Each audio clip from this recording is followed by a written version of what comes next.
اور جب آیا تھا تو دنیا میں سب ہنستے تھے تو روتا تھا. جب آیا تھا تو دنیا میں سب ہنستے تھے تو روتا تھا. بسر کر زندگی ایسی کہ سب روئیں اور تو ہنستا جا. اور موت کو سمجھا ہے غافل اختتام زندگی. موت کو سمجھا ہے غافل اختتام زندگی. ہے یہ شام زندگی صبح و دعا میں زندگی. اور موت کے ہاتھوں اگر مٹ سکتا یوں لگتا ہے حیات. علامہ اقبال نے کہا کہ موت کے ہاتھوں اگر مٹ سکتا یوں لگتا ہے حیات. عام کیوں نہ کر دیتا اس کو نظام کائنات. موت تجدید نظام کے زندگی کا نام ہے. خواب کے پردے میں بیداری کا ایک پیغام ہے. اور زندگی تو ہی بتا کیسے تجھے پیار کروں. زندگی تو ہی بتا کیسے تجھے پیار کروں. تیری ہر سانس میری عمر گھٹا دیتی ہے. ہم دوستان محترم جو سانس لے رہے ہیں نا ہماری عمر گھٹ رہی ہے. ہمارا ہر آنے والا دن ایک خالی برتن کی طرح ہے. ہمارا ہر سانس ایک خالی برتن کی طرح ہے. بات سمجھے نا. اب یہ ہمارے اپنے ہاتھ میں ہم اس کے کیا ڈالتے ہیں. اچھائی ڈالتے ہیں یا برائی ڈالتے ہیں. سچ ڈالتے ہیں یا جھوٹ ڈالتے ہیں. محبت ڈالتے ہیں یا نفرت ڈالتے ہیں.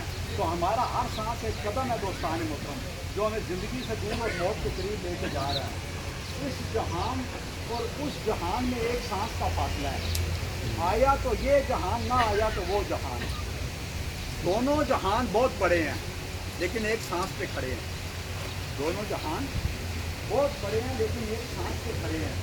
دنیا کی سب سے بڑی سچائی موت ہے. دنیا کا سب سے بڑا دھوکہ زندگی ہے. آج ہر آدمی اپنے آپ سے پوچھے کہ ہم دنیا کے پیچھے کتنے لگے ہوئے ہیں. کسی نے بزرگ سے پوچھا نا دنیا بڑی ہے یا دین. انہوں نے کہا جس کا تو زیادہ ذکر کرتا ہے. جس کا تو زیادہ ذکر کرتا ہے. تو اب اس میں پوچھنے کی ضرورت نہیں ہے. ہر آدمی اپنے من میں ڈوب کر ساز ہے سراغ ہے زندگی. اگر تو میرا نہیں پڑتا تو نہ اپنا تو بن.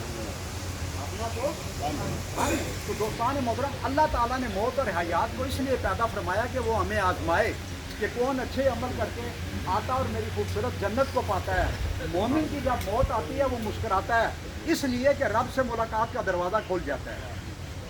موت سے رب کا دروازہ کھل جاتا ہے ملاقات کا. ایک بزرگ تھے اللہ والے, ان کی موت کا وقت قریب آیا. وہ کبھی ہنستے تھے کبھی روتے تھے. ان کے عزیز و کاروں نے پوچھا آپ کبھی ہنستے ہیں کبھی روتے ہیں, اس کی وجہ کیا ہے؟ انہوں نے کہا ہنس اس لیے رہا ہوں کہ اللہ تعالیٰ نے ہزاروں فرشتوں کو ہاتھوں میں پھولوں کے ہار دے کے میرے استقبال کے لیے کھڑا کیا ہے. تو میں دیکھ رہا ہوں کہ اللہ کی نظر میں میری کتنی عزت ہے. تو انہوں نے کہا پھر آپ روتے کیوں ہیں؟ فرمایا رو اس لیے رہا ہوں کہ جو اللہ کے دین کی نوکری کرتا تھا, اللہ کی عبادت کرتا تھا, حضور نبی کریم صلی اللہ علیہ وسلم سے محبت کرتا تھا, انسانیت کی خدمت کرتا تھا, لوگوں کی مدد کرتا تھا اور لوگوں کے لیے آسانیاں پیدا کرتا تھا, وہ نوکری مجھ سے چھوٹ جائے گی. وہ نوکری مجھ سے چھوٹ جائے گی. ایک دفعہ ابراہیم علیہ السلام پر غور سے سننا ہے, 2 منٹ ختم کروں گا. ابراہیم علیہ السلام کے پاس اسرائیل علیہ السلام آئے موت کے فرشتے. تو ابراہیم علیہ السلام کیونکہ وہ انسان کے روپ میں تھے, تو ابراہیم علیہ السلام نے پوچھا بھائی تو کون ہے؟ انہوں نے کہا میں موت کا فرشتہ ہوں. تو ابراہیم علیہ السلام نے پوچھا جب تو نیک آدمی کی روح قبض کرتا ہے تیرا حلیہ کیسا ہوتا ہے؟ تو اسرائیل علیہ السلام نے کہا ایک لمحہ کے لیے آپ اس طرف دیکھو. ابراہیم علیہ السلام نے ایک لمحہ ادھر دیکھا. آپ مڑ کے میری طرف دیکھو. آپ نے جب مڑ کے اسرائیل علیہ السلام کی طرف, تو اسرائیل علیہ السلام اتنے خوبصورت تھے دوستان محترم کہ ابراہیم علیہ السلام نے کہا لے کے جانے والا اتنا خوبصورت ہے, لے کے جانے والا اتنا خوبصورت ہے, اور جس کے پاس لے کے جا رہا ہے وہ کتنا خوبصورت ہو گیا.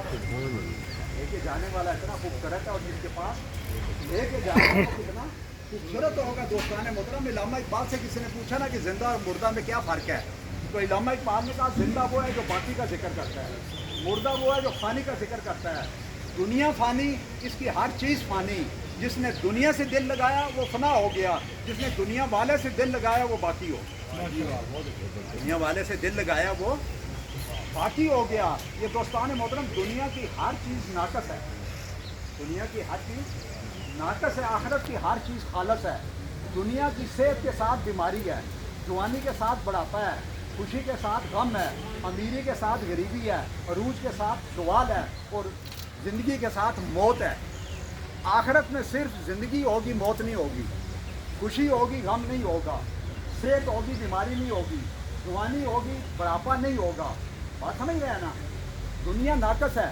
اس کا ہر چیز اس کی کیا ہے ناقص ہے. دیکھیے ہم دنیا میں آپ مجھے بتائیں دنیا میں ٹھنڈے دماغ سے بتائیں کوئی شخص مرنا چاہتا ہے بیمار ہونا چاہتا ہے بوڑھا ہونا چاہتا ہے لیکن اس کے باوجود ہم بوڑھے بھی ہوتے ہیں بیمار بھی ہوتے ہیں اور مرتے بھی ہیں.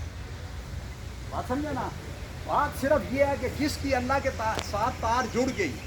علامہ اقبال نے کہا نا خرد مندوں سے کیا پوچھوں کہ میری ابتدا کیا ہے میں تو اس فکر میں رہتا ہوں کہ میری انتہا کیا ہے مقام گفتگو کیا ہے اگر میں کیمیا گر ہوں یہی سوز نفس ہے اور میری کیمیا کیا ہے خودی کو کر بلند اتنا کہ ہر تقدیر سے پہلے خدا خود بندے سے پوچھے بتا تیری رضا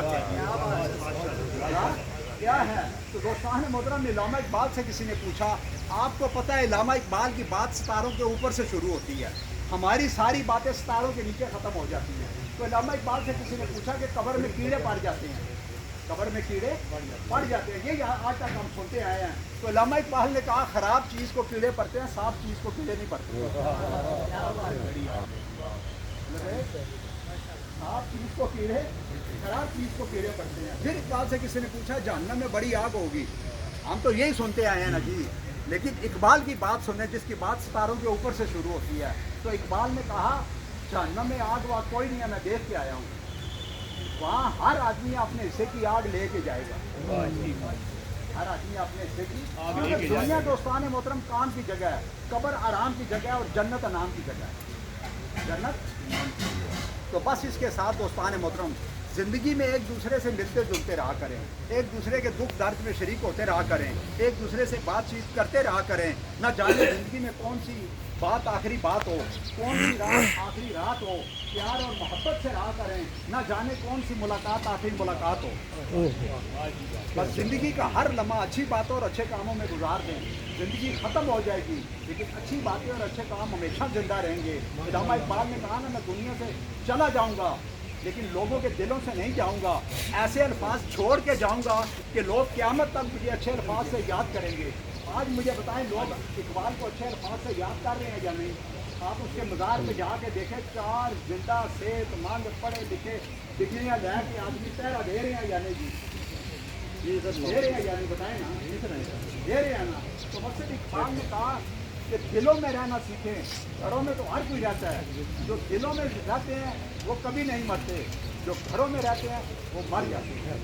تو اس لیے دوستان محترم زندگی کا ہر لمحہ اچھی باتوں میں گزار دیں.